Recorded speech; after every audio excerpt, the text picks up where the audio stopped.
தமிழ்நாட்டில் ஒரு புதிய அரசியல் அலையை விஜய் உருவாக்குகிறாரா அப்படின்னு பார்த்தா எஸ், நிச்சயமாக உருவாக்கிக்கிட்டு இருக்காரு. ஏன்னா தமிழ்நாட்டாண்டு நிறைய தலைவர்கள் வந்து மக்கள் மனதை வந்து ஒரு ஆட்சி புரிஞ்சவங்களாக இருந்திருக்காங்க. கொள்கை மூலமாக மக்கள் ஆட்சி புரிஞ்சவங்களாக இருந்திருக்காங்க. ஈவன் ஒரு நலத்திட்டங்களை முன்னாடி வச்சு அதை ஆட்சி புரிஞ்சவங்களும் இருக்காங்க. பட் விஜயோடதுங்கிறது ஒரு மொமெண்டம், ஒரு ஃபோர்ஸ். இந்த மாதிரி வந்து விஜய் வந்து பவருக்கு வந்திருக்காரு. அந்த லாஸ்ட்டு 3 டேஸில் பார்த்திங்கன்னா நிச்சயமாக டே அண்ட் டே அவுட் வந்து லாட் ஆஃப் அனௌன்ஸ்மெண்ட் வந்துருக்கு. நிறைய ஒரு மொமெண்ட்டாக பாசிட்டிவ் வைப்ஸும் க்ரியேட் பண்ணிகிட்ருக்கு. இதுதான் நடந்துகிட்ருக்கு. டே 1 பார்த்திங்கன்னா ஒரு 3 அனௌன்ஸ்மெண்ட், வெல்ஃபேர் அனௌன்ஸ்மெண்ட்டை பண்ணார். அதில் வந்து பெண்களுக்கு பாதுகாப்பு அப்படிங்கிறத சிங்கப்பெண் அப்படின்னு ஒரு ஸ்கீமை கொண்டு வந்தார். அண்ட் போதைப்பொருள் கட்டுப்பாடு, so special task force for anti drugs addictions, அதுக்கான ஒரு ஃபோர்ஸை கொண்டு வர போகிறாரு. அண்ட் தேர்ட் ஒன்று பார்த்திங்கன்னா 200 யூனிட்ஸ் மின்சாரத்தை வந்து ஃப்ரீயாக கொடுக்குறேங்கிறது.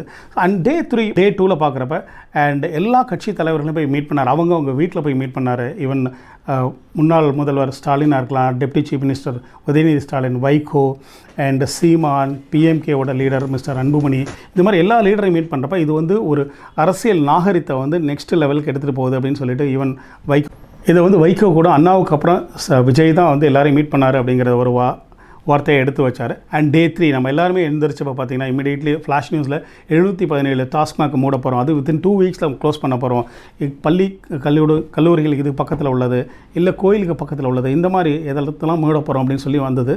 And really surprise. ஏன்னா பீப்புள் எல்லாம் யோசிச்சது என்னென்னா டாஸ்மாக்கை மூட முடியுமான்னு பண்ணாங்க. பட் மூட முடியாதுன்னு நினச்சிக்கிட்டு இருந்தாங்க. அதை வந்து ஃபஸ்ட் ஸ்டெப்பாக எடுத்திருக்காரு. ஸோ இந்த லாஸ்ட்டு 3 டேஸில் நிறைய மொமெண்டமை க்ரியேட் பண்ணியிருக்காரு. இது ஒரு பாசிட்டிவ் வைப்ஸாகவும் க்ரியேட் ஆகிருக்கு. நிச்சயமாக வந்து ஹீ கேன் டூ வெல்.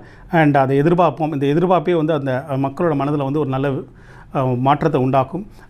நல்ல விதையை இந்த எதிர்பார்ப்புங்கிறது நிச்சயமாக மக்களோட மனசில் வந்து ஒரு பெரிய மாற்றத்தையும் உண்டாக்கும். அண்ட் இது ஒரு பாசிட்டிவ் வைப்ஸாகவும் மாறத்துக்கான வாய்ப்புகள் ரொம்ப ரொம்ப அதிகம். ஸோ நல்லது நடக்கும்னு எதிர்பார்ப்போம். விஜயோட சீஃப் மினிஸ்டர் விஜய் நல்லது பண்ணுவார்னு எதிர்பார்ப்போம்.